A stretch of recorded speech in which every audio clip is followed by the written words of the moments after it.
Muy bien. Entonces, arrancamos la sesión de hoy y el día de hoy lo que vamos a hacer es avanzar en la interpretación de la siguiente forma de crisis que surge en el capitalismo. Ya hemos estudiado hasta el momento la crisis por los ciclos, el modelo de Goodwin. Hemos estudiado sectores, vimos el modelo de Harris y también vimos una interpretación en red que hicimos por nuestra propia cuenta. Y también estudiamos el modelo de Paul Suisi de sobreproducción, igualmente con algunos adicionales que vinieron de nuestra propia interpretación. El día de hoy, lo que vamos a hacer es arrancar nuestro último grupo de modelos enfocados ahora a hablar de la tendencia a la caída de la tasa de ganancia, ya que esta es una tendencia bastante célebre en el enfoque marxista, particularmente Marx, en el tomo 3 del Capital, habla de esa posibilidad de que la tasa de ganancia del capitalismo vaya cayendo y eso provoca problemas al capitalista. Porque obviamente, pese a que está acumulando más, invirtiendo más, la tasa de ganancia al caer provoca que el capitalismo en general sea cada vez menos rentable. No se olviden también que había causas contrarrestantes, o sea, pese a que ahí la tasa de ganancia va baja, también hay causas contrarrestantes que pueden hacer que la tasa de ganancia más bien suba, ¿no? Entonces esto es un poco complejo, ¿no? No es solamente en una dirección, sino que hay varios elementos de por medio. Entonces, lo que vamos a estudiar nosotros el día de hoy es un modelo de tendencia a la caída de la tasa de ganancia, pero esta tendencia causada de competencia intracapitalista. ¿Ok? Entonces, vamos a explicar muy rápidamente qué queremos decir con esto de competencia intracapitalista y diferenciar con el otro tipo de competencia que hemos estudiado hasta ahora. Entonces, hasta ahora, nosotros hemos estudiado la competencia intercapitalista. ¿Sí? Intercapitalista. Entonces, ¿qué queríamos decir con la competencia intercapitalista? Bueno, esta era una competencia de capitales de diferentes sectores. Competencia, o bueno, entre capitalistas. Capitalistas de diferentes sectores. ¿Sí? Entonces, esa competencia entre capitalistas de diferentes sectores hace que, por ejemplo, los capitalistas del sector 1 se muevan al sector 2, etcétera. Y recuerden que eso provoca que las tasas de ganancia se igualen. O tiendan, más bien dicho. Las tasas de ganancia tienden a igualarse. Entonces, es igualarse. Ese es, digamos, el principal efecto, al menos desde el enfoque marxista y bueno, también de la economía política un poco más clásica. Esta cuestión de que, bueno, si permitimos que haya libre movilidad de capitales, los capitales compiten unos con otros, surge la tendencia a que la tasa de ganancia tienda a igualarse. ¿Ya? Si llamamos pi la tasa de ganancia del sector 1, por ejemplo, esto significa que la tasa de ganancia del sector 1 se iguala con la tasa de ganancia del sector 2 y ambas se igualan a una tasa de ganancia promedio. ¿Sí? Y si ponemos prima, recuerden que esto es el dinero. ¿Sí? Usando un poco la notación del modelo de Harris. ¿Sí? Entonces recuerden que un ejemplo bastante claro de esto fue justamente el modelo de Harris, que vimos hace un tiempo. Ahora, en cambio, vamos a estudiar otro tipo de competencia. Sí, para eso obviamente vamos a requerir otro tipo de modelos. Y vamos a analizar la competencia intracapitalista. ¿Ya? Entonces, solo quiero... tenemos un ligero problema. Un segundo, gracias. Ya, disculpen. Entonces ahora vamos a analizar la competencia intracapitalista. Entonces, ¿qué queremos decir por competencia intracapitalista? Es que ahora van a competir, o sea, ahora va a haber competencia entre capitalistas, pero del mismo sector. ¿Sí? Del mismo sector. Del mismo sector, o si quieren ser más claros, que producen o cuyas empresas producen la misma mercancía. ¿Sí? Cuyas empresas producen la misma mercancía. Entonces, ¿cuál es la implicación de tener este tipo de competencia? ¿Ya? En donde más bien todos pertenecen al mismo sector, todos producen la misma mercancía. Entonces, en este nuevo tipo de competencia, ya no es que se igualan las tasas de ganancia. Lo que aquí va a pasar es que, en cambio, los precios tienden a igualarse. ¿Sí? Los precios tienden a igualarse. ¿Sí? O sea, si digamos, el capitalista de una empresa pone un precio, digamos que uno es el capitalista de la empresa 1 pone un precio, y el capitalista de la empresa 2 pone otro precio, si ambos empiezan a competir, tienen que competir al precio promedio, o sea, al mismo precio. O sea, no puede un capitalista poner un precio más alto que otro. ¿Por qué? Como es la misma mercancía, si un capitalista pone un precio más alto, obviamente pierde ventas, porque el capitalista que pone el precio más bajo gana las ventas que pierde el otro capitalista. Pero repito, si es que hay competencia, si un capitalista y otro producen la misma mercancía, digamos que se producen el mismo par de zapatos, pero cada uno está muy distanciado del otro y por tanto no compiten. Cada uno puede poner su propio precio, porque no hay razón de ser de que, digamos, son el único proveedor de zapatos de un mercado. Entonces ponen cada quien su precio. Pero si abrimos la posibilidad de que ambos compitan, les toca igualar precios. ¿Sí? Pues si ven la diferencia, no. En el caso de la competencia intercapitalista que tenemos, movilidad de capitales. Los capitales se mueven hasta que las tasas de ganancia tienen que igualarse. Yo produzco zapatos, pero veo que el señor que produce máquinas tiene una mejor tasa de ganancia. Me voy al sector de máquinas. Y eso hace que las tasas de ganancia tiendan a nivelarse. En cambio, ambos producimos zapatos, pero yo puse un precio más alto y yo un precio más bajo. El precio más bajo empieza a vender más, me quita demanda. ¿Qué me toca hacer? Bajar a mí también el precio, hasta que ambos precios iguales. ¿Sí?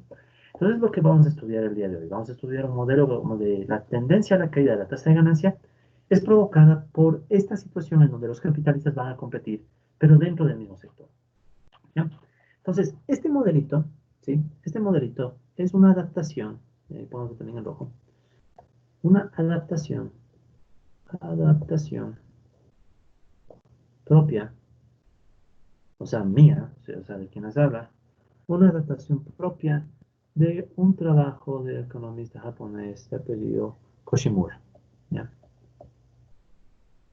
¿Sí? Entonces, este economista japonés, Koshimura, posee un ejemplo numérico en donde nosotros podemos ver cómo, según él, surge la tendencia a la caída de la tasa de ganancia. ¿Sí? Eh, bueno, Shinsaburo Koshimura, ¿no? Es el nombre completo. Shinsaburo Koshimura, es un economista, fue bueno, un pensador japonés que tiene un texto. Este texto se llama la teoría de la reproducción y acumulación del capital. Pero bueno, no nos interesa mucho entender el ejemplo original que plantea Koshimura, ¿sí? Sino que nosotros vamos a hacer una adaptación del ejemplo de Koshimura. Nosotros vamos a construir un modelo desde un ejemplo que plantea Koshimura, y este ejemplo es un ejemplo numérico, ¿no? O sea, el que usaba originalmente Koshimura. ¿Ya? Entonces, ejemplo numérico. Y este ejemplo numérico lo pueden encontrar citado en el texto de Héctor Guillén Romo que estamos usando de base. Bueno, uno de los textos que usamos de base. Héctor Guillén Romo, si no me equivoco, este texto se encuentra en las páginas, exactamente páginas 268, 271. 268, 271. ¿Ya? Entonces, quien desee ver el ejemplo original de Koshimura, ¿sí? Que es un ejemplo en números, puede ver el texto citado por Guillén Romo en estas páginas. ¿Ya? Entonces, está ahí citado el texto, está en español. Eh, Estoy tratando de conseguir el libro de Koshimura, para serles muy franco, no tengo el libro de Koshimura a la mano, lo he visto algunas veces, hace tiempo lo vi, pero no tengo el libro en digital como para compartirles el modelo o el ejemplo numérico original. Entonces, un ejemplo numérico que vamos a basarnos a partir de lo que cita Guillermo Romo. Probablemente en un futuro veamos, dependiendo de las situaciones, otros modelos de Koshimura. Koshimura tiene incluso un modelo de competencia con monopolios, que puede ser muy interesante para estudiar la concentración del capital. Eso tal vez lo veamos más adelante. Pero bueno, de aquí en adelante, colegas, de aquí en más, al modelo que vamos a hacer el día de hoy, le vamos a estudiar como el modelo de Koshimura. ¿Ya? Pero no es exactamente un modelo que creó Koshimura, sino que es un modelo adaptado a un ejemplo que plantea Koshimura. ¿Sí? Entonces Koshimura plantea un ejemplo con numeritos, nosotros le replanteamos y hacemos el modelo. ¿Sí? Entonces eso quiero aclarar. Pero de aquí en más, para entendernos, vamos a llamarle el modelo de Koshimura. ¿Sí? Entonces, de aquí en más, este es el modelo de Koshimura de caída de la tasa de ganancia. ¿Sí? Entonces, esta introducción. Ahora vamos a poner un modelo más corto, vamos a estudiar el modelo de Koshimura. Modelo de Koshimura de caída de la tasa de ganancia. ¿Sí? Entonces este es el modelo de Koshimura. Bueno, ya repito una vez más, ¿no? En realidad no es que Koshimura es este modelo, Koshimura lo que hizo fue un ejemplo numérico. Y bueno, tiene otros modelos, ¿no? Tiene otros modelos. No estoy muy seguro si habrá hecho uno parecido que vamos a hacer nosotros. Creo que no, estoy casi seguro que no, pero yo también estoy en fase de aprendizaje, a veces yo también debo aprender más cosas y tal vez aún mi conocimiento de toda la obra de Koshimura no está completa, pero de todas maneras el modelo que vamos a ver hoy es una adaptación. Entonces vamos a poner entre paréntesis, adaptación. Adaptación. Ok, entonces aquí en adelante nos entendemos como el modelo de Koshimura. Bien, entonces, ¿qué va a tener este modelo de Koshimura? ¿Bien? En el texto original de Guillén Romo, donde está el ejemplo numérico, que les estoy diciendo que es la referencia bibliográfica, si gustan ver el texto original, es solo un ejemplo numérico de unas 3 a 4 páginas, no es más. O sea, es un texto bien, bien cortito, ya ven ahí la referencia que les puse.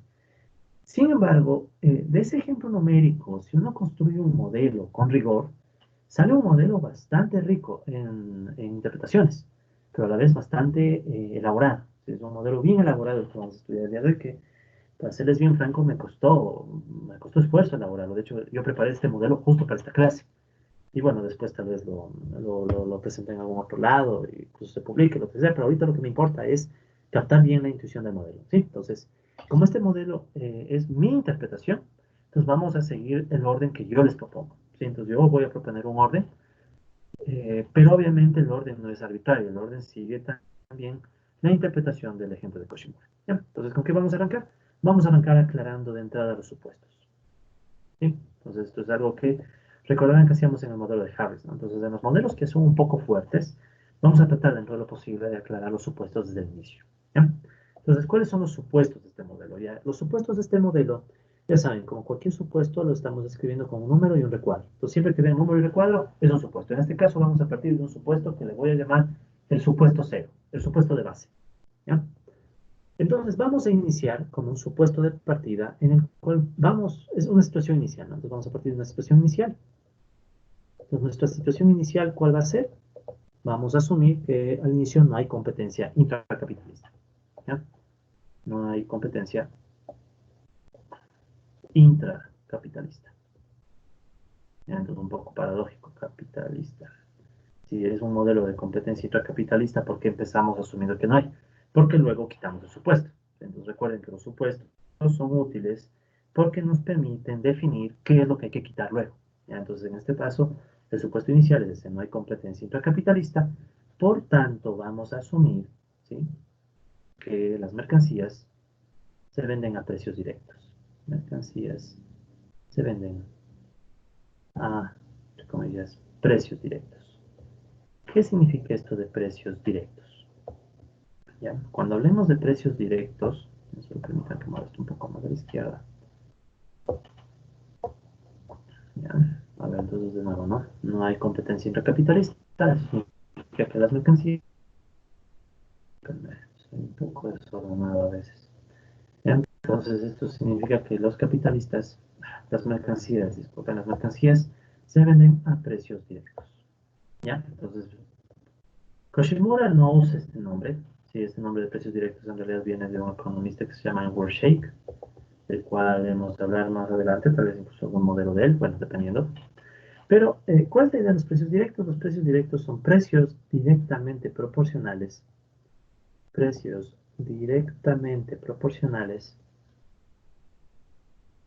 al valor trabajo. Ya. ¿Se acordarán ustedes que en el modelo de Harris nosotros discutíamos dos tipos de modelos? Un modelo medido en valor trabajo y un modelo medido en dinero. ¿Sí? Entonces, cuando hablamos de precios directos, es un modelo que está en dinero. O está en dinero. Pero estos precios son directamente proporcionales al valor trabajo. ¿Ya? ¿Qué quiere decir eso de directamente proporcionales al valor trabajo? Ejemplo, ¿no? Digamos que tenemos una mercancía. Ya tengo una mercancía cualquiera. Tenemos la mercancía A. ¿Ya? Digamos que esta mercancía A, la sociedad requirió en promedio 100 horas para producirla. ¿Ya? Asumiendo que trabajaron con una intensidad promedio, intensidad laboral promedio. ¿Ok? Entonces, si la sociedad requirió 100 horas con intensidad laboral promedio, o sea, 100 horas en promedio, para volver a producir la mercancía, o sea, este es el tiempo, recuerden este concepto, el tiempo de trabajo socialmente necesario, ¿ya? O sea, si el tiempo de trabajo socialmente necesario para volver a producir la mercancía A son 100 horas, es decir, si para producir la mercancía A en promedio la sociedad requiere 100 horas, asumiendo que trabajan con intensidad promedio, ¿sí? Entonces vamos a asumir que la mercancía A tiene un precio de, por ejemplo, 100 dólares.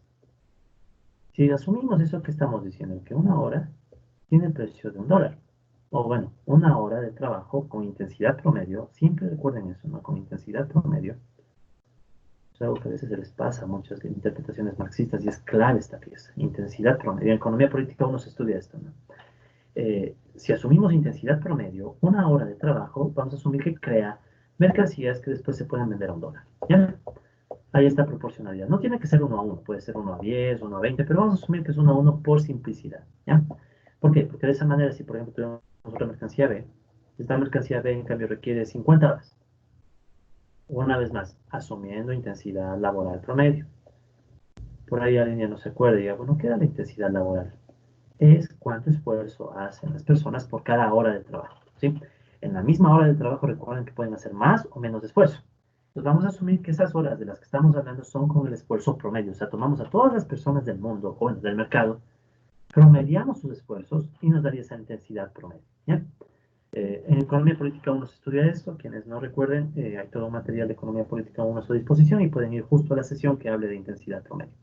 Pero bueno, si asumimos entonces que la mercancía B se produce con 50 horas de tiempo de trabajo socialmente necesario, entonces, si lo pasamos a precios directos, estos serían los precios directos, ¿no? ¿A cuánto pasaría? $50.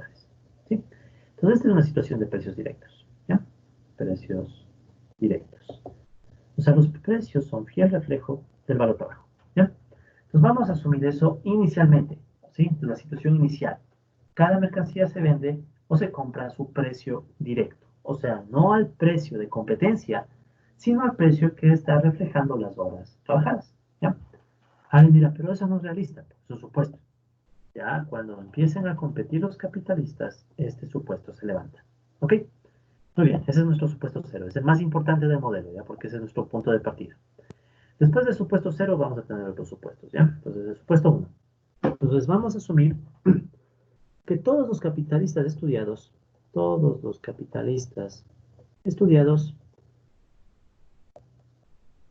producen la misma mercancía. ¿Sí? Producen la misma mercancía. ¿Sí? Es exactamente la misma en todos los casos, ¿sí? Es idéntica. O sea, no es que unas mercancías sean diferentes que otras. Todos producen la misma mercancía, ¿ya? Podríamos pensar que son dos empresas. O sea, aquí vamos a tener dos empresas. O podríamos decir que, bueno, son dos subsectores, pero prefiero llamarles empresas, ¿ya? Entonces tenemos dos empresas. Y ambas empresas producen una mercancía idéntica. ¿Ok? Entonces ese es nuestro siguiente supuesto. Entonces piensen, tenemos dos capitalistas que tienen empresas y cada empresa se dedica a producir la misma mercancía, el mismo par de zapatos, el mismo par de, bueno, los mismos pantalones, la misma ropa, exactamente igual. O sea, no se diferencian en nada. Sí, de tal suerte que si les mostramos a un consumidor las dos mercancías de cada empresa, al consumidor le daría lo mismo y por tanto, ¿qué les diferencia? Los precios. ¿Sí? Entonces, esa sería una de las siguientes supuestos. Entonces, aquí vamos a tener un subíndice I que puede ser igual a 1 o 2, pero esta vez ya no confundir. Y ya no son sectores, ya no es el sector 1 o el sector 2. Ahora son empresas. La empresa 1, la empresa 2, todos, ¿sí? Todos produciendo, una vez más repito, la misma mercancía. ¿Sí? Entonces, de los supuestos clave de este modelito. ¿Sí? Misma mercancía. Sigamos. Muy bien, ¿cuál es el siguiente supuesto del modelo? Vamos a tener el supuesto 2. En el supuesto 2 vamos a asumir que existe un solo medio de producción. Existe solo un medio de producción. ¿Ya? Un medio de producción. ¿Sí? Existe solo un medio de producción, ¿sí? Que le vamos a llamar A. ¿Sí? ¿Qué es como decir que existe solo una máquina? Ya, ya, a ver, ¿cómo? O sea, este es un supuesto más jodido. Estamos asumiendo que solo hay una máquina en la economía. Sí, vamos a asumir que hay solo una máquina en la economía. ¿Por qué? Porque las máquinas en nuestro modelo no son lo importante. ¿Ya? Entonces, existe una sola máquina, ¿sí? Existe solo un medio de producción, una sola máquina que le estamos llamando A. ¿Ya? Es utilizada, es utilizada por todas las empresas. O sea, piensen, todas las empresas usan la misma máquina por todas las empresas. ¿Ya? Y se desgasta en un solo periodo. Se desgasta en un solo periodo. ¿Ya? Entonces, ¿cuál es el objetivo de asumir esto? Es que, bueno, la máquina, aparte que es solo una máquina, se desgasta en un solo momento. No tenemos que estar pensando en que, bueno, en este periodo se desgasta en un porcentaje, luego en otro porcentaje. No. En un solo periodo se desgasta toda la máquina. Es para evitar poner tasas de depreciación. Entonces asumimos que todo se desgasta en un solo periodo. Y también, y tiene un precio constante. Tiene un precio constante. Vamos a asumir que esta máquina, que es la única que van a usar los capitalistas, tiene un precio constante que le vamos a poner P, subíndice A y D. O sea, es un precio directo. ¿Sí? No olvidar que este es un precio directo. Precio directo de la máquina A. ¿Sí? Y de paso, en este mismo supuesto, vamos a indicar que, entre paréntesis, ¿no? La competencia intracapitalista no va a cambiar el precio de la máquina. No cambia el precio de la máquina. O sea, PAT. ¿Por qué no va a cambiar el precio de la máquina? Fíjense, son dos empresas, cada empresa produce zapatos, ¿sí? O la mercancía que quieran, zapatos, lo que sea. Y todas van a usar la misma máquina, al mismo precio, ¿ya? Queremos enfocarnos en la competencia en el precio del zapato, o sea, del producto. No queremos estudiar el efecto en el precio de la máquina. Porque si quisiéramos estudiar el precio de la máquina, sí ven que es un problema intersectorial, o sea, serían dos sectores. El sector que produce la máquina versus el sector que produce los zapatos. Pero no queremos eso, queremos concentrarnos en un modelo que solo estudie el efecto en el precio del producto final. Por tanto, vamos a asumir que el precio de la máquina no se mueve. O sea, las dos empresas compran la misma máquina al mismo precio. ¿Ya? Piensen que para producir zapatos compran el mismo, no sé, compran el mismo martillo. Entonces ambas empresas compran el mismo martillo al mismo precio. ¿Sí? Y por tanto la competencia no está aquí. ¿Sí? Entonces es para simplificarnos un poco el modelo, ¿no? Pero bueno, en un futuro si alguien quiere puede poner también que hay competencia en ese precio, ¿no? Pero ya van a ver que el modelo solamente con este supuesto ya es un poquito complejo. ¿Qué más vamos a asumir? Vamos a asumir que todos los trabajadores o los trabajadores de todas las empresas, los trabajadores de todas las empresas, todas reciben el mismo salario por hora. Todas las empresas reciben el mismo salario por hora. El mismo salario por hora. ¿Bien? Entonces, con eso que estamos tratando de decir, con esto que el mismo salario por hora. ¿Ya? Que a los trabajadores les da lo mismo trabajar en la empresa, bueno, casi les da lo mismo trabajar en la empresa 1 o en la empresa 2. ¿Ya? Entonces vamos a decir que el salario siempre es el mismo por hora y lo vamos a llamar W. ¿Ya? Entonces W es el salario por hora. ¿Ya? Bien parecido a la notación de los modelos más convencionales, ¿no? Entonces W es el salario por hora. ¿Ya? Sin supuesto, 4. ¿Ya? Entonces, ¿cuál va a ser el siguiente supuesto? Vamos a asumir que las fuerzas productivas de la empresa 1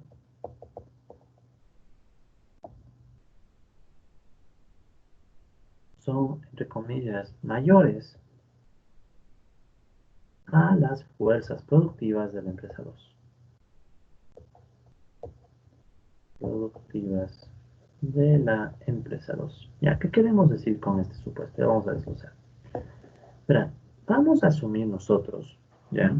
Primero, a ver, recordemos qué son las fuerzas productivas. Igual esto es economía política 1, pero vale la pena recordar.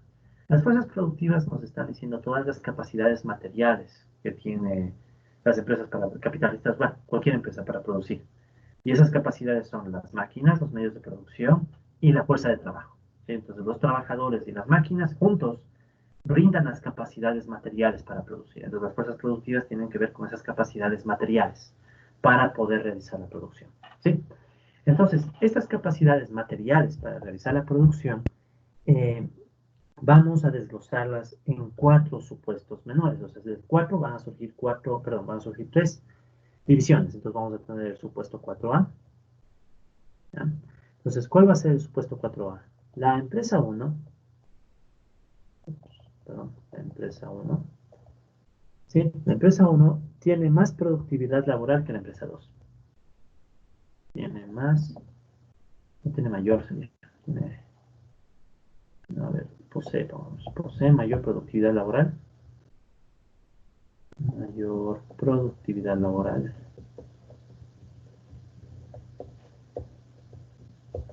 que igual 2, que la empresa 2, ¿ya? Bueno, que 2 no pongamos todavía ahí, ¿ya? Que la empresa 2. ¿Qué significa esto? Significa que los trabajadores de la empresa 1 producen por cada hora más mercancías que los trabajadores de la empresa 2. ¿Ok? Entonces ese va a ser nuestro primer supuesto, bueno, nuestro supuesto 4A, nuestro primer índice dentro de este supuesto 4. Entonces, ¿qué estamos diciendo? Aquí está clarísimo que es una mejor fuerza productiva la de la empresa 1. ¿Por qué? En la misma hora, vamos a suponer que los trabajadores de la empresa 1 crean más mercancía. ¿Sí? Entonces, esa es la primera idea. Ya vamos a poner esto después en forma más rigurosa, pero ahorita queremos aclarar los supuestos. ¿Cuál es el otro supuesto? El 4B. Entonces, vamos a poner como 4B. Ya mismo ya, ¿no? La empresa 1 tiene más tecnificación. Más tecnificación. Entre comillas, más tecnificación que la empresa 2. ¿Ya? ¿Qué vamos a entender por tecnificación? O sea, máquina por persona. O máquina, sí, máquina por persona, máquina por, o por hora de trabajo, es lo más justo, o por hora de trabajo. O sea, a cada trabajador que realiza una labor en una hora, en la empresa 1 tiene más máquina que la empresa 2. Si ven que por eso necesitábamos el supuesto de asumir una sola máquina. O sea, es un modelo que a ratos es neoclásico, ya no les voy a mentir. Pero es para simplificar un poco y poder entender. Aquí, Joan Robinson y la controversia de los cambios, para quienes tal vez se acuerden, por ahí que hubo esa discusión alguna vez en Economía Política 1, quienes fueron tal vez mis alumnos o tal vez escucharon en algún otro lado, aquí estaría enojándose, ¿no? Diría, ¿cómo es posible que sumes una sola máquina y para cuándo asumes que se puede dividir máquina para gente? Bueno, vamos a hacer ese supuesto solo para poder explicar un poco mejor el modelo. Piensen que es un modelo básico, o sea, este modelo hay que mejorarlo muchísimo, pero es la interpretación que logra hacer lo mejor posible del ejemplo de Koshimura. Pero repito, se puede mejorar full. Entonces yo hago de hecho la invitación y yo mismo estoy criticando el modelo que hice, para que vean cómo es esto, ¿no? Entonces yo mismo hice el modelo, me saqué el aire, me costó horas, pero lo critico. O sea, ese es un punto crítico que valdría la pena algún rato mejorar, ¿ya? Pero hoy no. Entonces hoy día primero vemos el modelo para saber por dónde mejorar. Listo, ¿qué más? Vamos a asumir también que la empresa 1 tiene máquinas más productivas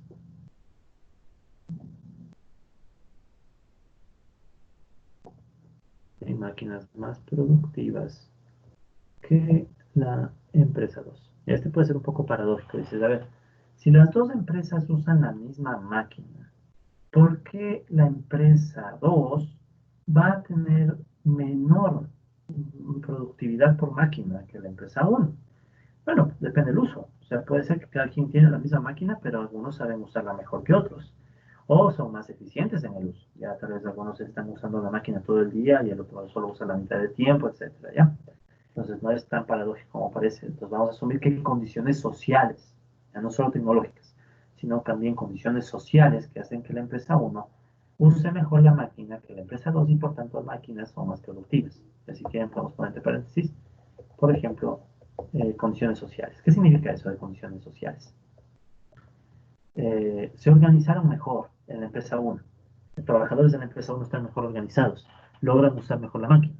Los de la empresa 2 no están tan organizados, usan peor la misma máquina. Entonces ese va a ser un supuesto. Ya vamos a asumir que en pocas palabras, la empresa 1 en todas las dimensiones es mejor para producir, es más eficiente que la empresa 2. ¿Ya? Esto va a ser un supuesto un poco extremo, ¿no? Pero es como poner dos empresas. Una empresa súper eficiente en todo sentido, la 1, es la eficiente si quieren. Y en cambio la 2, que es la empresa ineficiente. ¿Sí? Ya podemos intuir, a la empresa 1 se le va a hacer más fácil producir mercancías, a la 2 se le va a hacer más difícil. ¿Sí? A la 2 se le va a hacer más difícil, a la 1 se le va a hacer más fácil. ¿Ya? Entonces esa es básicamente la idea del supuesto, ¿no? Tener dos empresas que tengan muy clara la diferencia en su capacidad de producir. Una empresa 1 muy eficiente y una empresa 2 muy deficiente, ya muy ineficiente. ¿Ya? Hasta deficiente, sí que. Sí. 5. Ya, aquí un paréntesis, ya hagamos un pequeño cameo. Tal vez quienes fueron mis alumnos de Economía Política 1, ¿sí? Si es que no fueron, no hay problema, no pasa nada, pero para quienes fueron mis alumnos, recuerden que teníamos un ejemplo de dos productores de cuy. El mismo productor, eran dos productores diferentes, cada uno producía el mismo cuy, pero de diferente forma. El uno era más eficiente y el otro más ineficiente. ¿Sí? Esta es la continuación de ese modelo. ¿Sí? Esta es la continuación de ese modelo. Ya, disculpen cualquier ruido de fondo. Y finalmente, otros supuestos más, ¿ya? Entonces Entonces, bueno, este si quieren, este es un guiño ya para quienes fueron mis alumnos por ahí. Este es el ejemplo del cuy.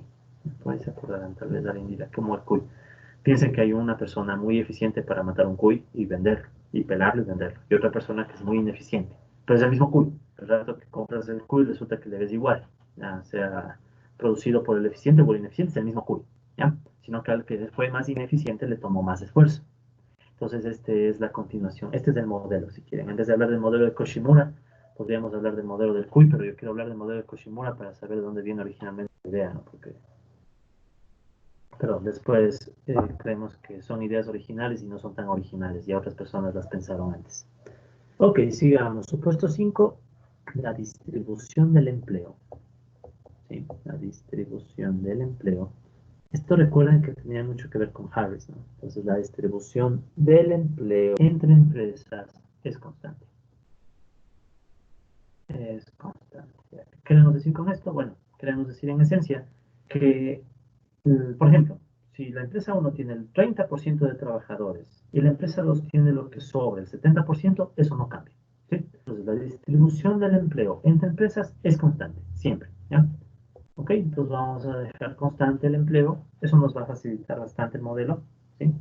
Y finalmente, otro supuesto, ¿ya? Otro supuesto es que vamos a asumir que inicialmente, ¿sí? Inicialmente, las empresas tienen las empresas tienen la misma distribución, la misma distribución, ganancias, salario. ¿Ya? Entonces, inicialmente, ¿no? Vamos a asumir que las empresas tienen la misma distribución, ganancias, salario. Disculpe, ¿por qué? Disculpe. Eh, Vamos a asumir que ambas empresas poseen la misma distribución, ganancias, salario.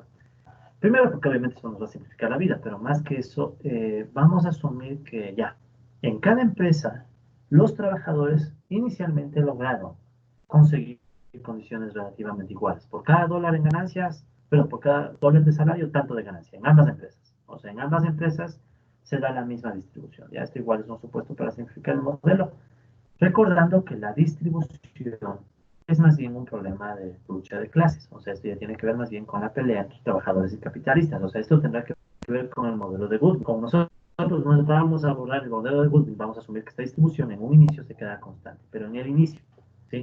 Se queda igual entre empresas. Luego va a cambiar, ¿ya? Luego ese supuesto va a cambiar. Muy bien. Esos son los supuestos del modelo.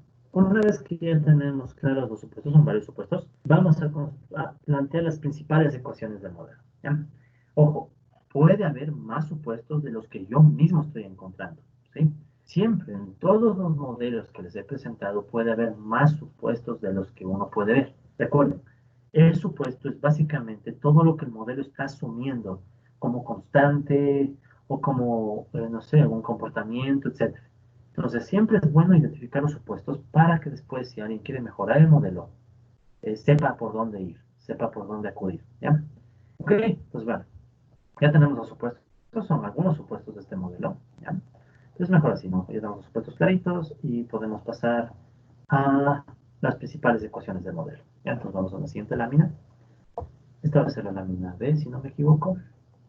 ¿Ya? Entonces vamos a estudiar ahora las ecuaciones principales, las principales ecuaciones del modelo. ¿Sí? Las principales ecuaciones del modelo. Entonces, nótese que uno podría pensar que sigue siendo un modelo sectorial esto, ¿no? Pero estamos analizando un sector, o sea, estamos metidos dentro de un sector y dentro de ese sector estamos tratando de encontrar la competencia entre los personajes capitalistas y demás que están metidos ahí, ¿sí? O sea, es un sector, pero dentro del sector estamos estudiando ahora el comportamiento, no es como antes que estudiábamos el comportamiento entre sectores distintos, ¿no? Muy bien. Entonces, ¿cuáles son las ecuaciones de este modelo? Ya, la primera ecuación del modelo de Koshimura, o de esta adaptación del modelo de Koshimura, de tasa de ganancia, es la siguiente. ¿No? Vamos a poner una primera ecuación, vamos a llamar 1, que es una ecuación un tanto ya conocida para nosotros. CI más BI más DCI. Entonces sabemos que son cada uno, ¿no? O sea, dinero que representa capital constante, capital variable y la ganancia. ¿ya? Todo está medido en dinero, pero ojo, precios directos. O sea, dinero, pero este dinero es proporcional al tiempo de trabajo socialmente necesario, ¿ya? Y esto de aquí va a ser igual a, ¿se acuerdan que nosotros poníamos una Q? Que era Q, la producción.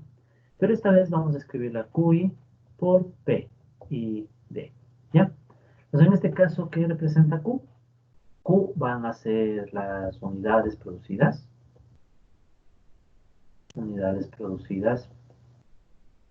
por la empresa I, ¿verdad? Entonces recuerden que hay dos empresas, I igual 1, 2. ¿Ya? No olvidar que hay dos empresas, I igual 1, 2 empresas. ¿Sí? Y no olvidar que estas Q son la misma mercancía. Entonces esto de aquí es misma mercancía. O sea, ambas empresas producen la misma mercancía, pero la una empresa produce Q1, la otra empresa producirá Q2. ¿Ya? ¿Y qué es en cambio P? P es el precio directo. Entonces P y D va a ser el precio directo. Precio directo que la empresa directo que la empresa I pone su mercancía. Pone su mercancía. Ya. Entonces, fíjense, como estamos en el supuesto cero, o sea, estamos asumiendo que en un inicio no hay competencia entre los capitalistas que producen la misma mercancía. Entonces, como estos capitalistas que producen la misma mercancía no están compitiendo, podemos asumir de partida que cada uno pone su precio, ¿ya? Pero es un precio que refleja al tiempo de trabajo socialmente necesario, ¿ok? Alguien puede no sentirse cómodo y decir, pero yo no creo en la teoría de Marx, yo no creo que el valor está dado por las mercancías, el valor, perdón, de las mercancías está dado por el tiempo de trabajo socialmente necesario. Podrían reinterpretar esta pieza si gustan, ¿ya? Pero en mi caso, como estamos dentro de este enfoque marxista, este precio sería un precio hipotético que las empresas ponen según cuánto esfuerzo requirió producir la mercancía, ¿ya? ¿Ok? Entonces este sería el precio directo. Y sí pueden ver que cada empresa pondría su precio. ¿Por qué? Porque no hay competencia. O sea, cada empresa puede poner el precio que cree adecuado, ¿sí? Pero eso después cambiará, ¿no? O sea, después cuando ya permitamos que los capitalistas compitan, ya no va a haber precios directos, sino que va a haber otros precios, ya que le pondremos otro nombre. Pero bueno, ya tenemos esta ecuación 1. Ahora vamos a ver qué es cada elemento, C, B y S, porque ahora están medidos en dinero. Entonces, ¿qué vamos a tener? Por ejemplo, el elemento C. ¿Qué va a ser CI? CI va a ser igual. Piensen qué es CI. Dinero que representa capital constante. ¿En qué se gasta el capital constante? En máquinas. Entonces vamos a decir que CI es igual a A. ¿Qué era A? Recuerden que A es nuestra máquina, ¿sí? Entonces vamos a poner subíndice I. Entonces, ¿qué significa AI? Cantidad de la máquina A usada por la empresa I. ¿Sí? Cantidad de la máquina A. ¿Sí? Cantidad de la máquina A usada o a disposición, mira, o instalada, ¿no? Vamos a instalada, ¿ya? Instalada en la empresa I, ¿ya? En la empresa I, ¿ya? Estamos asumiendo que toda la máquina se está utilizando y que toda la máquina se desgasta en un mismo periodo. Caso contrario, tendríamos que hablar de depreciaciones. Y no quiero meter más variables. Ya de por sí el modelo es un poquito largo. No quiero meter más variables. ¿Ya? Entonces, ¿qué tenemos? Que CI es igual a la cantidad de máquina que cada empresa usa o el número de unidades de máquina, si quieren. ¿Ya? Pero obviamente hay que multiplicar eso por el precio de la máquina. Entonces sería un P A D. ¿Ya? Entonces, ¿qué estamos viendo? Decimos, ok, las empresas tienen gastos en máquinas, pero ahora le estamos poniendo ese gasto, o sea, es la cantidad de máquina usada por el precio de la máquina, ¿sí? Eso es lo que nos dice la ecuación 2. ¿Qué nos tenemos como ecuación 3? La ecuación 3, en cambio, va a abrir B. ¿Qué es B? Es el pago de salarios a los trabajadores. Entonces, vamos a tener L. ¿Qué va a ser L? L va a ser el número de horas de trabajo, ¿sí? El número de horas de trabajo empleadas en la empresa I. Empleadas en la empresa I. Empresa I. ¿Sí? Entonces nosotros vamos a asumir que, ok, tengo 8 horas, por ejemplo, la ley puede ser 8 horas, y por cada hora pagamos W. Recuerden que W es el salario, ¿sí? Salario por hora. Entonces W, salario por hora. Que recordarán que por los supuestos que hemos planteado más arriba, sabemos que el salario por hora es el mismo para todos los trabajadores, ¿sí? Entonces W no tiene subíndice porque es el mismo para los trabajadores de la empresa 1 y para los trabajadores de la empresa 2. ¿Ya? Entonces es como si quieren, los trabajadores de ambas empresas se juntaron en un solo sindicato y lucharon para que a todos les toque el mismo salario. ¿Okay? Esa es la ecuación 3. Pasemos con la ecuación 4. La ecuación 4 de nuestro modelo va a ser AI minúscula. ¿Ya? Y I minúscula es AI mayúscula dividida para LI. ¿Ya? Pensemos qué significa esto. AI son las máquinas, o es la máquina, porque solo hay una máquina, ¿no? Máquina. Y en cambio LI son las horas de trabajo. Entonces la división AI sobre LI, ¿qué me está diciendo? Si quieren ponemos que más abajo. Esto me está diciendo las máquinas disponibles por hora de trabajo. Máquinas disponibles por hora de trabajo. O sea, esta variable nos está hablando de la mecanización. Por hora de trabajo, entre paréntesis, la mecanización. ¿Ok? Entonces, ¿cuál es la idea? A sub I me dice la mecanización por hora. O sea, cada hora de trabajo tiene tantas máquinas para usar. Pero recordemos que solo hay esa máquina, o sea, son unidades de máquina, ¿no? Esto en un modelo con más máquinas ya sería más complejo. Ya no podría hablar de un solo coeficiente.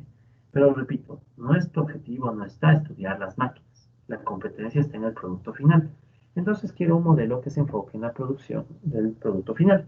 Pero es un modelo válido solo para una máquina. Si tuviera más máquinas debería pensar en más elementos. Y la mecanización incluso debería entenderse de otra forma, ya no solo como una división.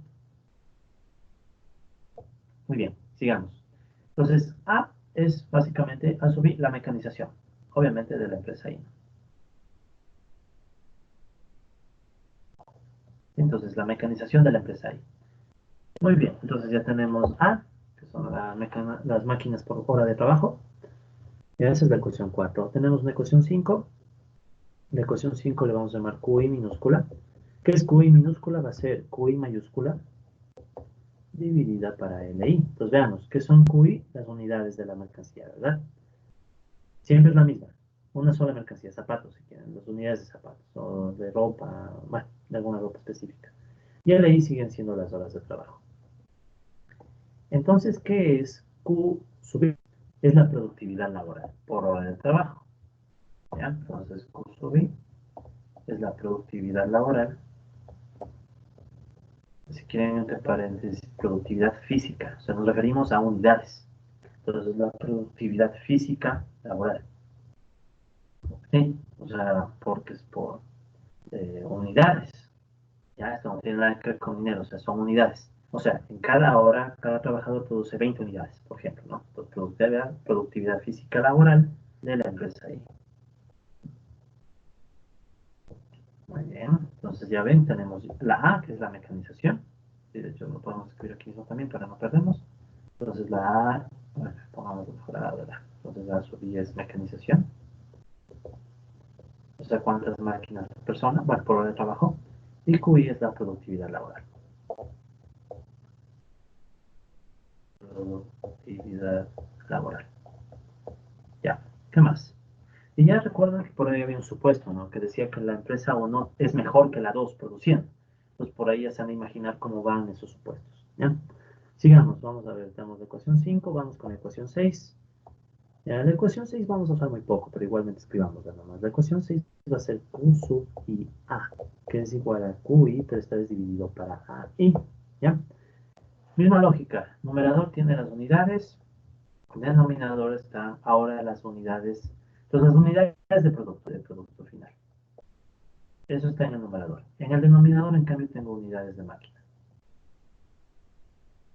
Entonces, ¿qué es? Q sub I A es la productividad de la máquina. ¿Ya? Pude haber puesto en el otro Q sub I L, ¿ya? Pero no lo voy a hacer porque Q sub I vamos a usar bastante en nuestro modelo. ¿Ya? Entonces, tener L a cada rato era muy molestoso. En cambio, esta productividad casi no lo vamos a usar nunca, entonces muy poquito, por eso le pongo Q sub I A. ¿Ya? Entonces, ¿qué es Q sub I A? Productividad física de la máquina. Productividad, entre paréntesis, física de la máquina, o de la, sí, de la máquina usada por la empresa. De la máquina de la empresa I. Muy bien. Entonces ya tenemos esta ecuación 6. Luego viene la ecuación 7. ¿sí? Yo trato de ser bien ordenado, ¿no? Y explicar bien las piezas del modelo para cuando empecemos el desarrollo tengan toda una hoja o toda una ruta, ¿no? Que les permita entender las piezas, porque vamos a hacer muchas operaciones. Entonces, para que el modelo no les genere confusiones, estamos nosotros haciendo todos estos desarrollos, ¿no? Les pido un segundo, por favor.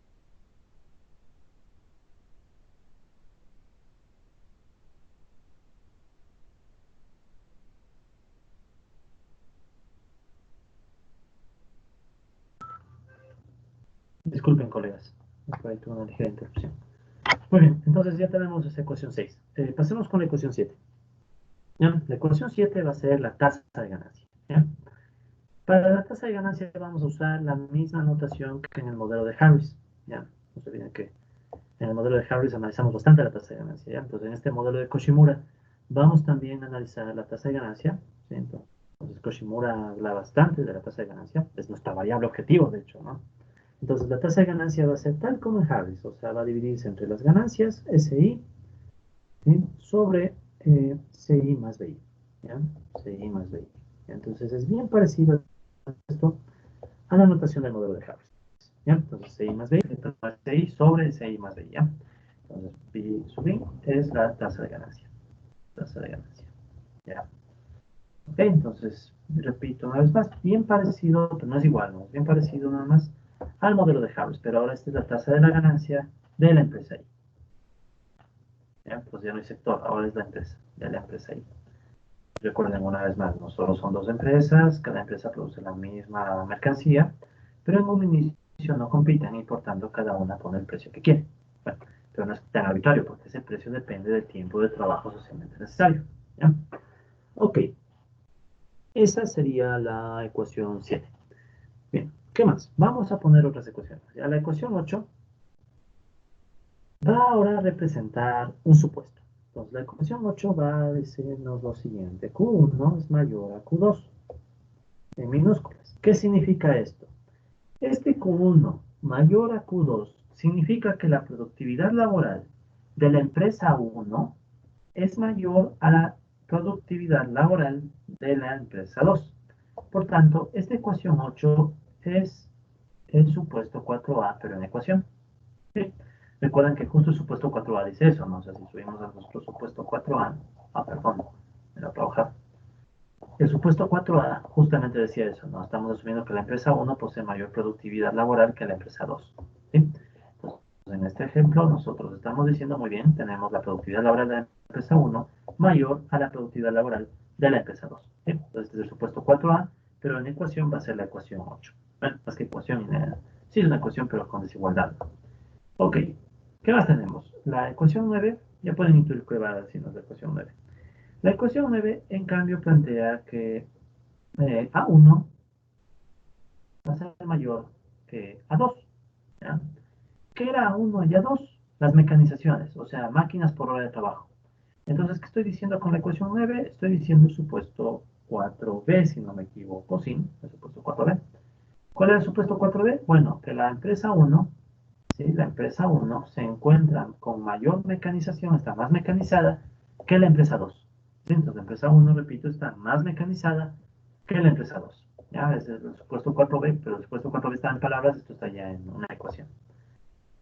Y tenemos la ecuación 10. La ecuación 10, en cambio, va a recoger Q1A mayor a, un segundo, Q1A mayor a Q2A. ¿Sí? Entonces, esta sería la 4A, 4B, 4C. ¿Ya? Entonces, ¿qué está diciéndome la 4C? Que la productividad por máquina de A es mayor a la de 1, perdón, es mayor a la productividad por máquina de la empresa 2. ¿Sí? Es el supuesto 4C, o sea, estas tres ecuaciones, perdón, son el supuesto 4. ¿Sí? Son el supuesto 4. O sea, la empresa 1 más eficiente que la 2.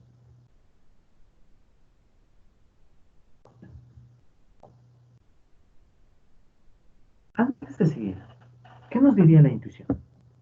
La empresa más eficiente debería ser la que gane más, ¿no? Esa es la intuición, o sea, la empresa más eficiente La que tiene más productividad, la que tiene más mecanización y la que tiene mejor uso de las máquinas, la 10 es uso de máquinas, no se olvide, debería ganar más, ¿no? Esa es la lógica. Entonces, eso sería de esperar, ¿no? Pero ya vamos a ver lo que nosotros estamos de la mano. Pero a priori uno pensaría eso, dice, no, o sea, la empresa que está produciendo más debería ser la que gana más, tiene mejor todo, o sea, tiene mejores máquinas, tiene mejor mecanización, o sea, más máquinas por gente, y cada persona produce más, o sea, no hay por dónde, o sea, la empresa 2 debería ser la empresa uno debería ser la mejor, ¿no? Ok, sigamos. Luego tenemos la ecuación 11. La ecuación 11, en cambio, va a plantear la siguiente variable, ¿ya? Entonces, vamos a bajar un poquito. La ecuación 11 va a escribir lo siguiente, vamos a asumir que existe un precio promedio, ¿sí? ¿Cuál es el precio promedio? ¿Ya? Entonces, P barra es el precio promedio de la mercancía. Ups. Y condeno, porque es precio promedio en la situación inicial de. Entonces, precio promedio. Precio directo promedio, si quieren. ¿Ya? Precio directo promedio. Entre comillas, precio directo promedio. ¿Ya?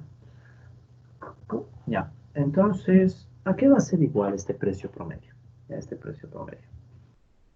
Ahora, bueno, ¿saben qué? Vamos a quitarlo directo, ¿ya? Para no generar confusiones. Simplemente es el precio promedio, ¿ya? Ya vamos a ver esto.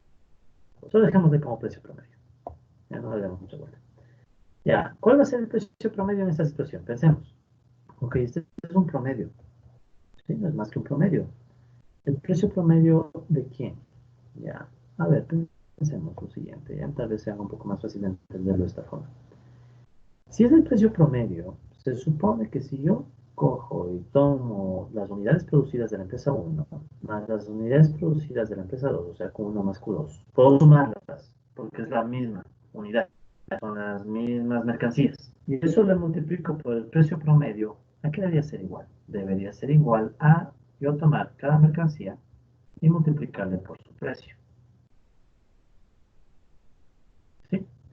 ¿Ok? Entonces, ¿qué es lo que estamos diciendo? Que si yo tomara cada mercancía y le multiplico por el precio que puso su empresa, inclusive en cada mercancía por el precio que puso la empresa, eso debería ser igual a sumar las mercancías y ponerles un precio promedio. ¿Sí? Entonces, la ecuación 11. Perdón. Y esta ecuación 11 podría escribirse de otra forma también. O sea, el precio promedio debería ser igual. Ponemos así. En el numerador podemos poner P1 de Q1 más P2 de Q2 sobre Q1 más Q2. O sea, el precio promedio no es más que un promedio ponderado. ¿Sí? No es más que un promedio ponderado de los precios directos. ¿Okay?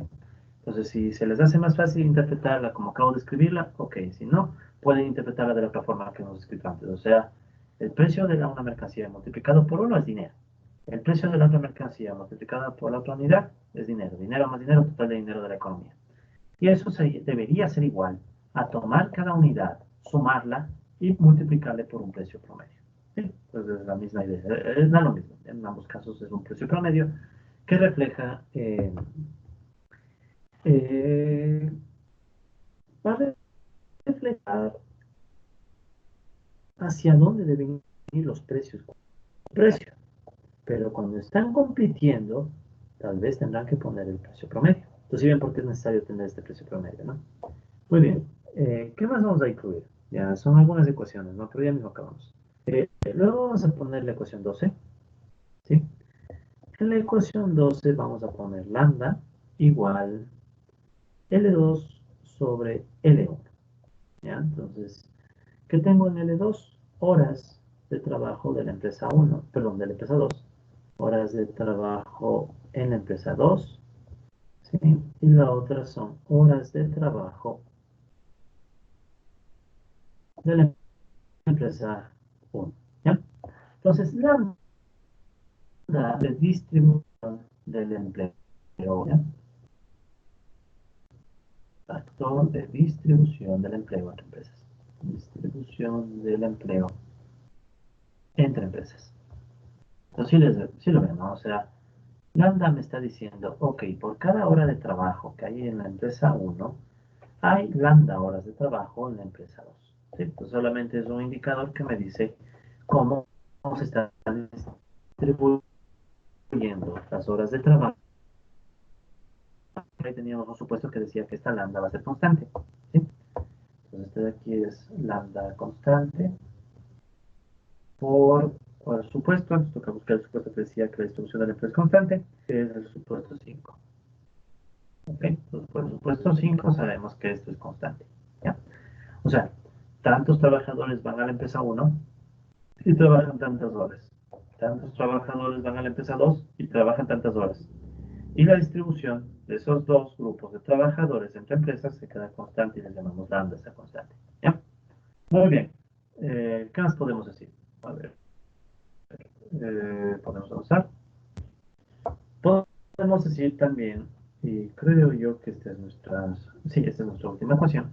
Ya vamos a poner la ecuación 13.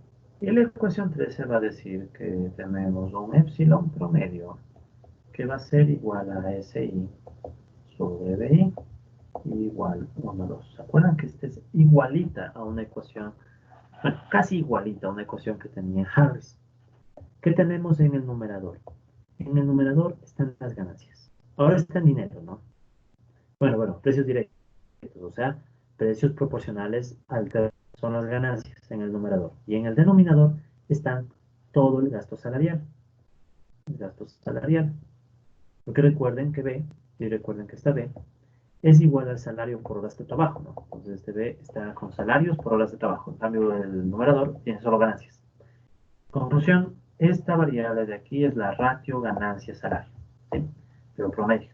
Entonces, epsilon promedio es igual a la ratio, pongámosle, sí, pongámosle la ratio ganancia-salario, ganancias promedio. ¿Ya? ¿Cómo esta variable está medida en precios directos? Sí, o sea, precios que reflejan o se aproximan al valor trabajo. O sea, si la ganancia está medida a precios directos y los salarios están medidos a precios directos, es de esperar que esta variable se aproxime, ¿sí? Entonces, esta variable epsilon promedio se aproxima a la tasa de explotación. ¿Sí? Se aproxima a la tasa de explotación por precios directos. Por precios directos. ¿Ya nos acuerdan la idea? La idea es que si todo está medido en precios que son proporcionales a las horas de trabajo, entonces las ganancias son básicamente las horas de trabajo que estas se apropian de los trabajadores pero pasadas a dinero. Y en cambio el B serían las horas de trabajo que se les reconoce a los trabajadores pero medidas en dinero a través del salario. ¿Ok? ¿Sí? Entonces, esa es la ratio ganancias-salarios promedio, ya que se aproxima a la tasa de explotación por precios directos. Repito, si alguien no está muy cómodo con asumir precios directos, no es muy difícil. Podríamos decir que, bueno, estos precios directos les ponemos otro nombre, son precios sin, podríamos decir eso también, son precios sin competencia. ¿Ya? De hecho, yo creo que se puede hacer una reinterpretación de la teoría del valor de margen, entendiendo mejor el concepto de competencia. De hecho, Anwar Shaikh, uno de los expositores más importantes de la economía marxista que existe en la actualidad, y de la economía clásica, no solo Marx.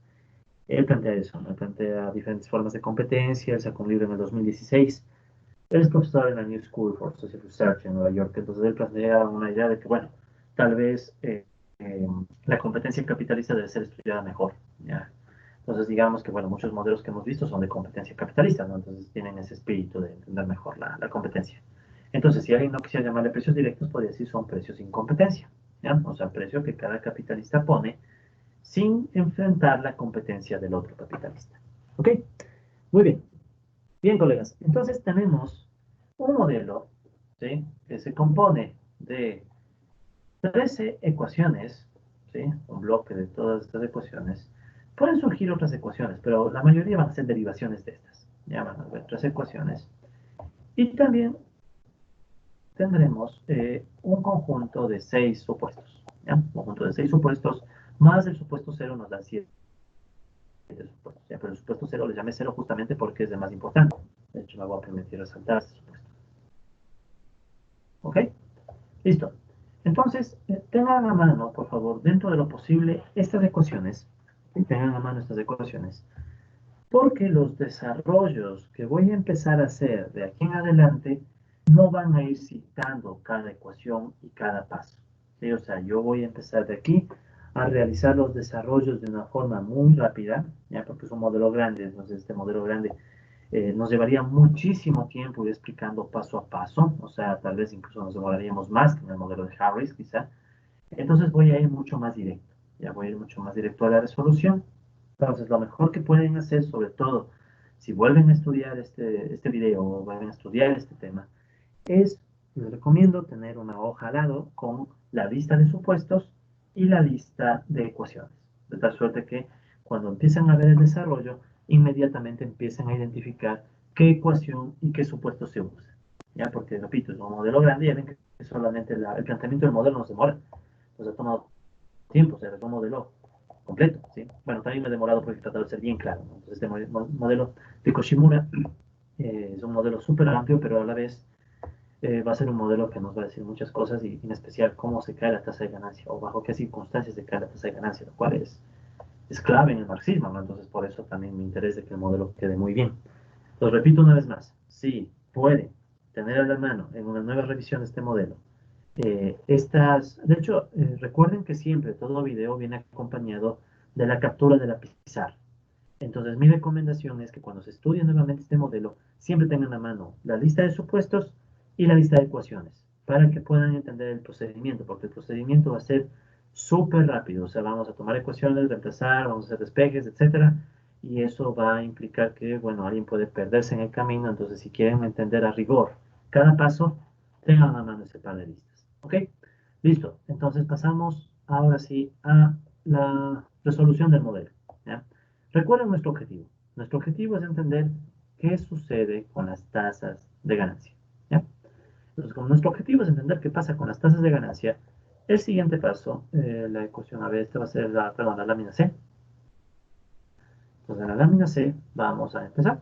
¿Ya? Entonces, vamos a asumir todos los supuestos. Asumimos todos los supuestos. Después iremos cambiando supuestos, ¿no? Dependiendo de lo que queremos estudiar. Pero empezamos asumiendo todos los supuestos. ¿Ya? Primero eso. Luego de que asumimos todos los supuestos, analicemos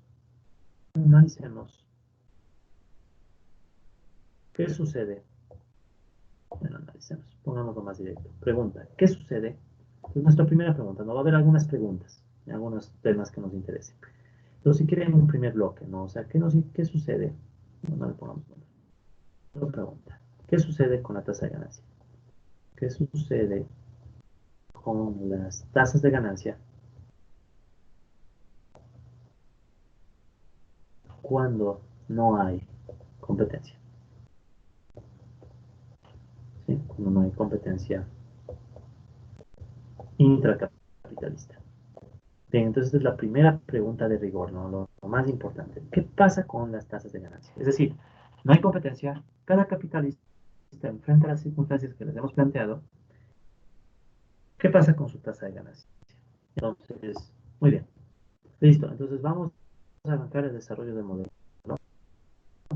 Investigándose, vayan tomando un poco y vayan aceptando que la vida es un poco dura, que a veces es así, pero como decía el mismo Marx, ¿no? O sea, quien quiera, o sea, no hay caminos fáciles para la ciencia, a pesar de que esto no es ciencia, ¿no? Esto es recién yo creo que es como las bases de una ciencia que ojalá se formará de aquí a un montón de años, pero requiere esfuerzo, ¿no? O sea, requiere esfuerzo, requiere motivación, entonces tomen un poco de aire, un poco de agua, porque a partir de ahora vamos a ir a un ritmo bastante fuerte, ¿no? Vamos a ir a un ritmo bastante fuerte, pero siempre tratando de que sea claro, ¿no? Entonces voy a tratar de indicar qué ecuaciones uso, pero lo voy a hacer muy rápido, ¿ya? O sea, voy a indicar en el transcurso de los desarrollos matemáticos qué ecuación uso, pero así de golpe, ¿no? O sea, si usa, no sé, o solo pondré los números de las ecuaciones, nada más, ¿sí?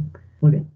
Ok, colegas, entonces vamos a responder esta primera pregunta. ¿Qué sucede con las tasas de ganancia cuando no hay competencia intracapitalista? O sea, los capitalistas en este caso están aislados uno de otro y por tanto pueden poner el precio que creen adecuado, pero obviamente es un precio limitado por el tiempo de trabajo. Muy bien, entonces tomemos la tasa de ganancia. Entonces sabemos de la ecuación 7 que las tasas de ganancias son P sub I igual SI sobre CI más BI, ¿verdad? Sí, y esto sabemos que se cumple para las dos empresas, porque es la definición de la tasa de ganancia. Ya. Muy bien, entonces, ¿qué es lo que vamos a hacer nosotros con esta tasa de ganancia? Vamos a simplificarla. ¿Ya? ¿Cómo podemos simplificarla?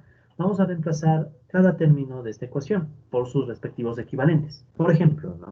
SI puede ser reemplazado por, ese es un reemplazo que siempre hicimos en Harvard, PI epsilon promedio. ¿Sí? Entonces, ese sería el primer reemplazo. Entonces, noten, ¿no? Usé la ecuación 7, para este paso usé la ecuación 13. Ya, entonces usé la ecuación 13. Entonces voy a indicar solo así, ¿no? Cuando no pueda ya no indicaré nada y solo haré el desarrollo, pero cuando sea posible trataré de ir indicando qué ecuación usé, ¿no? O por qué se da ese cambio, ¿ya? Entonces en el numerador me va a quedar BI epsilon promedio. En el denominador, en cambio, yo puedo escribir CI, en vez de CI me puede quedar PAD ahí, ¿de acuerdo? Esto sale de la ecuación 2, más, en vez de BI puedo yo obtener WLI, ¿ya? Esto es de la ecuación 3, ¿sí? Entonces, repito, ¿no? Voy a hacerlo así, voy a hacer un poquito, de hecho ahorita lo hice un poco despacio para que se vea más o menos cómo vamos a hacer esto. Más adelante lo voy a hacer con mucha mayor velocidad, pero la idea es que, colegas, si pueden seguirme, háganlo siempre con una listita de ecuaciones, ¿no? Sobre todo si vuelven a estudiar este modelo. Muy bien, entonces tenemos estas ecuaciones. ¿Qué podemos hacer ahora? Vamos a simplificar un poco más. BI lo voy a reemplazar. Entonces, ¿qué me va a quedar? Es un reemplazo parecido al que hicimos antes. Voy a tener WLI epsilon promedio, ¿sí? Sobre, ya. Entonces, antes de nada, ¿no? Eso es porque ahora apliqué la ecuación 3. La ecuación 3 me permite despejar BI, ¿ya? Y en la ecuación 2 tengo PAD, y en vez de AI, yo puedo usar la ecuación 4 para escribir AI minúscula LI. Ya, esta es la ecuación 4. Más WLI. ¿Ok? Entonces, lo que hemos hecho aquí es deshacerme del BI que estaba en el numerador, ¿sí? Usando nuevamente la ecuación 3. Y en el denominador ven que tengo I mayúscula, le he reemplazado por I minúscula LI, que sale a despejar de la ecuación 4. ¿Y qué es lo que nosotros vemos en este primer desarrollo? Que podemos deshacernos de las L, que hacemos factor común y nos deshacemos de las L, o si quieren, piénsenlo como que divido todo para L, numerador y denominador. Entonces, si yo hago eso, ¿qué me va a quedar finalmente? Me va a quedar W epsilon promedio sobre PAD AI más W. ¿Sí? Entonces, este es un primer resultado que hemos obtenido para la tasa de ganancia. ¿Ya? Es un primer resultado que obtenemos para la tasa de ganancia, con la ventaja de que esto depende solamente de, bueno, depende de algunos factores, pero todos son tasas. ¿Sí? En los modelos que vamos a hacer, en estos modelos, sobre todo el de Koshimura, en este modelo de Koshimura es súper bueno que todo quede en tasas, ¿sí? Porque usualmente las tasas se sumen constantes. Por tanto, no tengo que analizar las tasas, me detengo a analizar las variables. Así, entonces, y aparte recuerden que los supuestos están sobre las tasas. Entonces, tratemos siempre que en los modelos nos queden tasas, ¿sí? Más que otra cosa. Muy bien, entonces ya tenemos una ecuación para la tasa de ganancia del sector 1, de la empresa 1 y de la empresa 2. Recuerden que estas son empresas, ¿no? Empresas que producen todas la misma mercancía. Entonces, ¿cuál sería la tasa de ganancia de la empresa 1? Pues la tasa de ganancia de la empresa 1 sería simplemente de poner el 1 donde corresponde. Y gracias a todos los supuestos que hemos empleado, sabemos que todos pagan el mismo salario, no tienen subíndice, todos enfrentan la misma distribución, por eso es que epsilon está promedio. ¿Sí? Recuerden que epsilon es la ratio ganancia-salario y de hecho aclaremos un poquito, solo para aclarar, ¿no? La ratio ganancia-salario, no olviden que esto refleja distribución, ¿sí? O sea, esta es una variable distributiva, variable de distribución, variable de distribución. Entonces, igual, ¿no? Un pequeño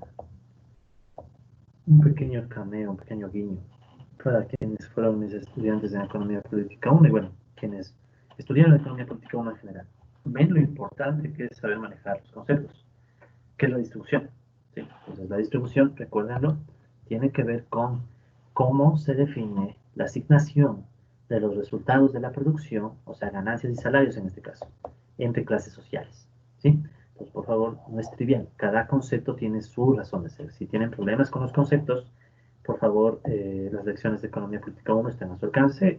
Hay un documento completo con eso. Les recomendaría que revisen, si es que tienen un poco de problemas con los conceptos.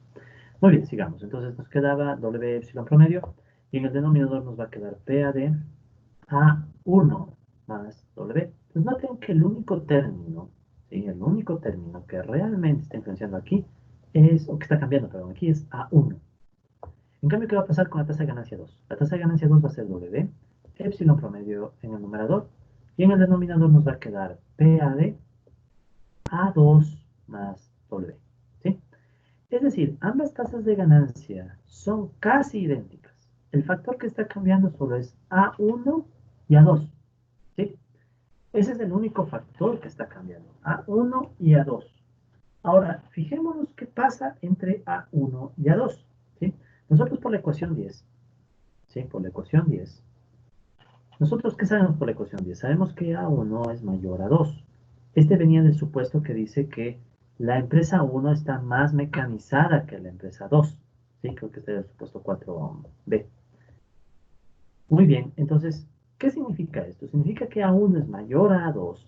Y si yo veo estas dos tasas de ganancia y digo, a ver, la tasa de ganancia 1 tiene A1 más grande que A2. O sea, A1 es más grande, A2 es más pequeño. Entonces, ¿qué nos dirá la intuición?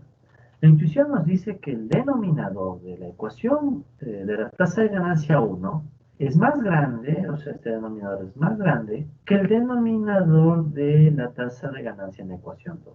Entonces ya podemos intuir que tal vez la empresa 1 va a tener una tasa de ganancia menor, mucho menor que la tasa, bueno, no es tan menor, pero menor que la tasa de ganancia de la empresa 2. ¿Ok? Veamos si podemos demostrar eso. Entonces tenemos A1 mayor a A2. ¿Estamos de acuerdo? ¿Sí? Este nace de la ecuación que volví a escribir, de hecho. Luego en ambos términos puedo multiplicar por PAD. A1 mayor a PAD A2. Porque PAD es obviamente positivo. Entonces puedo hacer esa multiplicación. No pasa nada. Luego puedo en ambos lados sumar W. PAD A1 más W mayor a PAD A2 más W. ¿Sí? ¿Por qué? Igualmente W es mayor a 0, pero más que nada simplemente estoy sumando una desigualdad. Muy bien, ¿qué podemos hacer ahora? ¿Sí? Tenemos esta desigualdad, ¿verdad? Y de esta desigualdad, ¿qué puedo hacer yo? En ambos lados puedo dividirla para lo mismo. O sea, puedo yo tomar esta desigualdad y dividirla para W, epsilon. Y en el otro lado también puedo dividirla para el mismo valor, W, epsilon. ¿Sí? Entonces, si yo realizo esta operación, ¿qué me está quedando? Me está quedando, fíjense, el inverso de las tasas de ganancia. Sí, el inverso. O sea, si yo reacomodo un poco los términos, ¿qué me va a quedar? Entonces, este término que divide pasa a multiplicar, me quedaría W sobre epsilon promedio sobre, ¿sí? Entonces, este término que estaba aquí pasó a multiplicar. Este que estaba multiplicando pasa a dividir. Sería PA de A2 más W mayor. ¿Y qué pasa con el otro? Lo mismo, W epsilon promedio sobre PA de A1 más W. ¿Sí? Entonces, ¿qué he hecho? Ese término que multiplica pasó a dividir. ¿Ya? Puedo hacer esto, colegas, porque todo es positivo. Si por ahí tuviera algún elemento que es negativo, recuerden que cuando tienen elementos negativos cambia el orden de las desigualdades y por tanto no se puede hacer tan fácilmente estos cambios. Pero como todo es positivo, no hay problema, simplemente cambio el orden y obtuve el resultado que... ¿Cuál resultado? Veamos. ¿Qué es W? PA2, perdón, PAD A2 más W. Es la tasa de ganancia 2. W epsilon promedio PA2 A2 W. Es la tasa de ganancia 2. Ups. Y en cambio, el otro término, PAD A1, es la tasa de ganancia 1. Entonces, con esto ya hemos demostrado que la tasa de ganancia, de hecho voy a poner en rojo, la tasa de ganancia 2 es mayor a la tasa de ganancia 1. ¿Sí? A la tasa de ganancia 1. Una demostración súper rápida, sin nada del otro mundo, pero que ya nos está dando un primer resultado clave. ¿Sí? Un primer resultado clave. ¿Cuál era la empresa más eficiente? La empresa 1. Pero pese a que la empresa uno es la más eficiente, ¿sí? Su tasa de ganancia es menor que la tasa de ganancia de la empresa 2. ¿Por qué pasó esto? Esto pasa porque A1 es mayor que A2. Entonces, ¿qué significa esto? Significa lo siguiente. Podemos hacer una primera interpretación de un resultado que fue muy rápido, ¿no? Entonces, este primer resultado, ¿cuál es? La mayor mecanización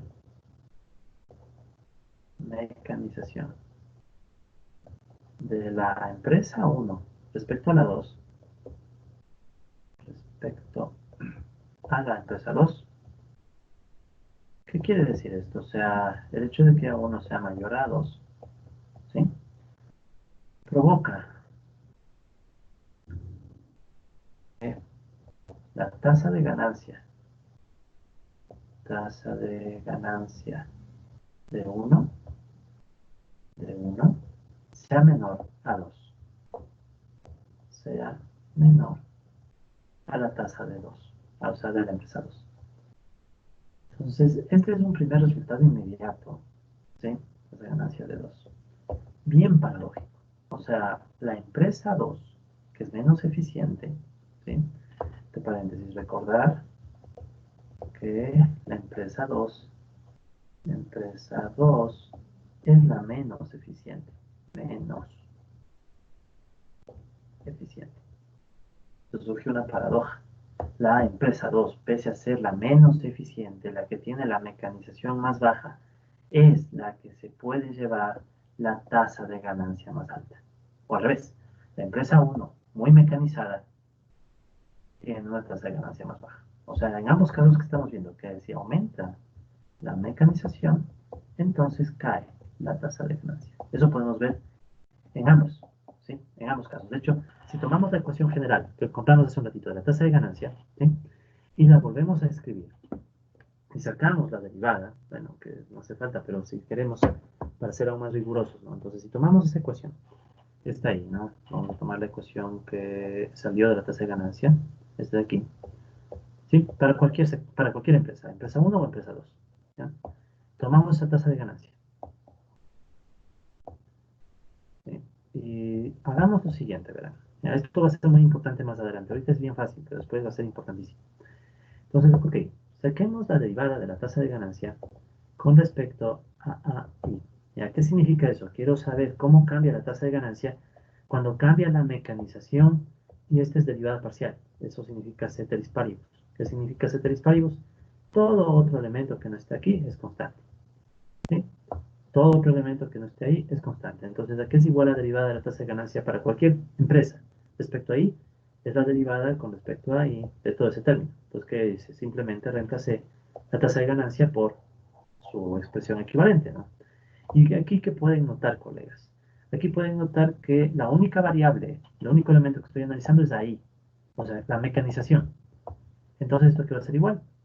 Bueno, si cambia la mecanización y no cambia nada más, me va a quedar lo siguiente, me va a quedar menos W epsilon promedio es una constante, ¿sí? Eso no va a cambiar.